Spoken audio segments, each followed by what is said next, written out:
Hello friends, arrow two সাকসেসে তোমাদের সকলকে স্বাগত। আজকে তোমাদের জন্য আবারও নিয়ে এসেছি আইসিডিএস সুপারভাইজার মেইন এক্সামের ইম্পর্ট্যান্ট সায়েন্স কোশ্চেন। এটা part 3। Already part 1 and part 2 হয়ে গেছে। যারা দেখোনি ডেসক্রিপশন বক্সে লিঙ্ক দিয়ে দিচ্ছি, দেখে নেবে। আজকে যে কোশ্চেনগুলো আছে সেই কোশ্চেনগুলো মূলত ক্লাস 9 অ্যান্ড 10 লেভেলে, যে তোমাদের তো এক্সামটা মোটামুটি ক্লাস 9 অ্যান্ড 10 লেভেলের সায়েন্স অ্যান্ড ম্যাথের ওপর ডিপেন্ড করে হবে। তো আজকের এই যে টপিকটা রয়েছে পুরোটাই কিন্তু এই ক্লাস 9 অ্যান্ড 10-এর সিলেবাসের ওপরে। আর এখানে আমি বায়োলজি পোর্শনটা বেশি রেখেছি, বিকজ নিউট্রিশন যেহেতু তোমাদের আছে, তাহলে বায়োলজি পোর্শন থেকে কোশ্চেনটা বেশি আসার চান্স রয়েছে। তো ফার্স্ট কোশ্চেনটা দেখো। ফার্স্ট কোশ্চেন রয়েছে, at what temperature Celsius and Fahrenheit reading will be same? মানে কোন উষ্ণতায় সেলসিয়াস এবং ফারেনহাইট স্কেলের মান সমান হয়। সেলসিয়াস আর ফারেনহাইট এই দুটো স্কেল দ্বারা উষ্ণতা নির্ণয় করা হয়। তো এই দুটো সেম হয় -40 ডিগ্রিতে। ঠিক আছে, -40 ডিগ্রি সেন্টিগ্রেড বলে দেবে। -40 ডিগ্রি সেন্টিগ্রেড সেলসিয়াস আর ফারেনহাইট স্কেলের উষ্ণতা সমান হয়। Next question, which law works, এটা অ্যাকচুয়ালি ওয়ার্কস হবে, works on hydraulic press. Hydraulic press কোন নীতির ওপর নির্ভর করে? হাইড্রোলিক প্রেস একটা যন্ত্র, অনেকটা এরকম টাইপের।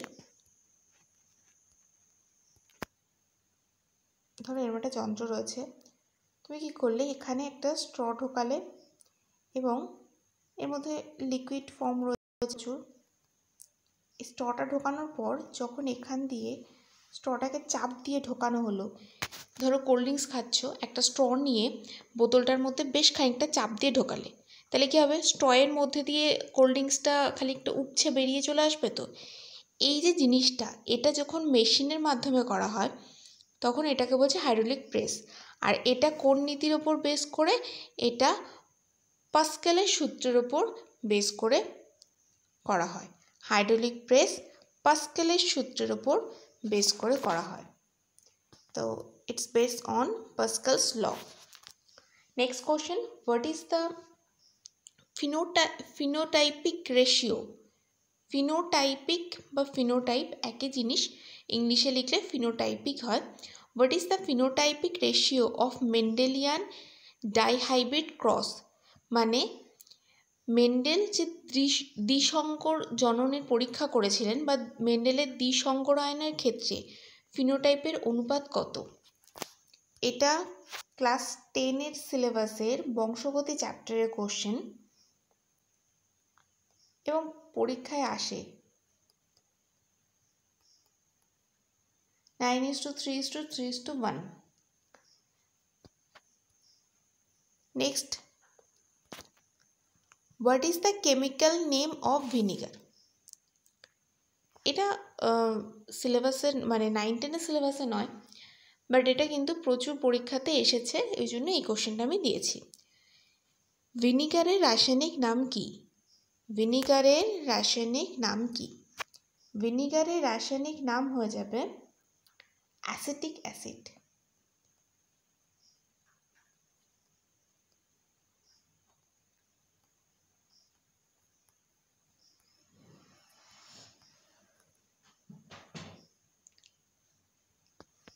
Next question, in which medium the velocity of sound will be maximum?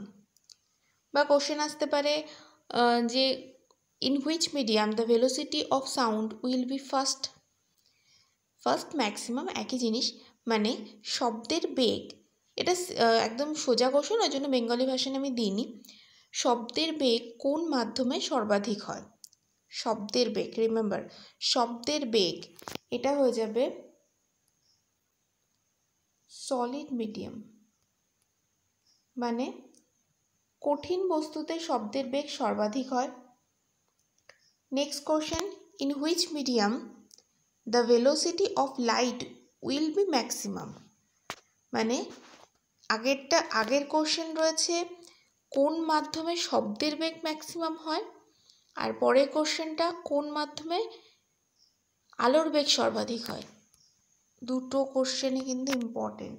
তো ফার্স্টটা অবশ্যই মনে রাখবে সলিড মিন কঠিন মাধ্যমে, অ্যান্ড পরের যেটা আছে সেটা হয়ে যাবে ভ্যাকিউম মিডিয়াম বা শূন্য মাধ্যম। Next question number 37, who gives the theory of natural selection. মানে প্রাকৃতিক নির্বাচন বা তত্ত্বের প্রবক্তা কে? এটা তো নিশ্চয়ই সবার জানা আছে, এটা হয়ে যাবে ডারউইন। পুরো নাম চার্লস ডারউইন। তো শুধু ডারউইন লিখলেও অসুবিধা নেই। নেক্সট কোশ্চেন দেখো, হুই is known as the father of taxonomy. Taxonomy life science বলো বায়োলজির বলো একটি ইম্পর্টেন্ট পার্ট। ট্যাক্সোনমিতে কি করা হয়, প্রাণী জগতের যেসব প্রাণীরা রয়েছে তাদের বিভিন্ন শ্রেণীভুক্ত করা হয়েছে। যেমন ম্যামেলিয়ান রয়েছে, অ্যাভিস রয়েছে, প্রোটিস্টা, মোনেরা, তো প্রচুর রয়েছে। তোমরা যদি চাও, আমি এই চ্যাপ্টারের থেকে খুব বেশি কোশ্চেন আসে না, ওই জন্য এই চ্যাপ্টারে আমি এখনও পর্যন্ত ডিটেলস দিইনি। তোমরা যদি চাও আমাকে কমেন্ট করো, আমি এই চ্যাপ্টারের ওপর ডিটেলস কিছু কি নোট তোমাদের দিয়ে দেবো। তো সেই কি নোটসগুলো করলেই হয়ে যাবে। তো ট্যাক্সোনমির জনককে অ্যাকচুয়ালি যদি এমনি লেখা হয় তাহলে লেখা হয় লিনিয়াস, বাট তোমাদের যেহেতু ডেসক্রিপটিভ পেপার সেই জন্য আমি বলবো এটার পুরো নাম লিখবে করোলাস লিনিয়াস, বিজ্ঞানী Carolus Linnaeus. Next question, what is aqua regia. আর তারপরে কোশ্চেনটা কি আছে, what is the uses of it. Very very very important. Aqua regia কি? অ্যাকোয়ারিজিয়াকে অ্যাকোয়ারিজিয়াই বলে বাংলাতে। অ্যাকোয়ারিজিয়া কি এবং এর ব্যবহার কি? অ্যাকোয়ারিজিয়া হচ্ছে একটা কেমিক্যাল সলিউশন, মানে রাসায়নিক একটা দ্রব্য। এটা কালার অনেকটা বলতে পারো ইয়েলো আর কমলা কালারের, যে ইয়েলো আর অরেঞ্জের যে মিক্স আপ কালার হয় সেটার মতো হয়। এটা সোনা বা রূপো এই জিনিসগুলো, এই জিনিস টাইপের, মানে এরকম ধাতু যদি দ্রবণের মধ্যে পড়ে তাহলে এটা গলে যাবে। মানে ধাতুকে তো গলানো যায় না, কিন্তু এটা খুব স্ট্রং একটা অ্যাসিড, যার মধ্যে এসব স্ট্রং যেসব ধাতু রয়েছে যেমন সোনা রূপো এগুলো গলে যায়। এবং এগুলো যারা ধরো অসাধু স্বর্ণ ব্যবসায়ী আছে তারা পরিষ্কার করার জন্য একটা লিকুইডের মধ্যে মেশায়, সেটা অনেক সময় সঠিক হয়, আবার অনেক অসাধু ব্যবসায়ীরা কী করে অ্যাকোয়ারিজিয়ার মধ্যে মেশায়, যার ফলে পরে দেখা যায় সোনার ওজন কিছুটা কমে গেছে। তো অ্যাকোয়ারিজিয়ার আমি ইউজেস বলে দিলাম। আর অ্যাকোয়ারিজিয়া কি? অ্যাকোয়ারিজিয়া হচ্ছে 3 ভাগ হাইড্রোক্লোরিক অ্যাসিডের সাথে 1 ভাগ নাইট্রিক অ্যাসিড মেশালে যে দ্রবণ পাওয়া যায় তাকে অ্যাকোয়ারিজিয়া বলে। আবার বলে দিচ্ছি, 3 ভাগ হাইড্রোক্লোরিক অ্যাসিড যাকে লেখা হবে 3HCl এর সাথে যদি 1 ভাগ, মানে 1 লিখতেও পারো নাও লিখতে পারো, 1 ভাগ যদি নাইট্রিক অ্যাসিড যোগ করা হয় তাহলে অ্যাকোয়ারিজিয়া পাওয়া যাবে। তো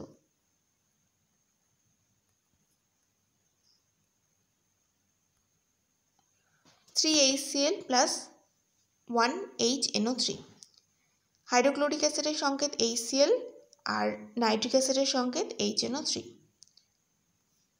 next and last question, in which part of earth layer life exist. এটা জিওগ্রাফির কোশ্চেন নয়, আর্থ বলেই জিওগ্রাফির কোশ্চেন ভাবা কোনো উচিত নয়। এটা কিন্তু এনভায়রনমেন্টের ওপরে কোশ্চেন, এবং সায়েন্স সেকশনে এনভায়রনমেন্টাল সায়েন্সও পড়ে। তো আর্থের কোন পোর্শনে লাইফ এক্সিস্ট করে? এটা হয়ে যাবে ট্রপোস্ফিয়ার।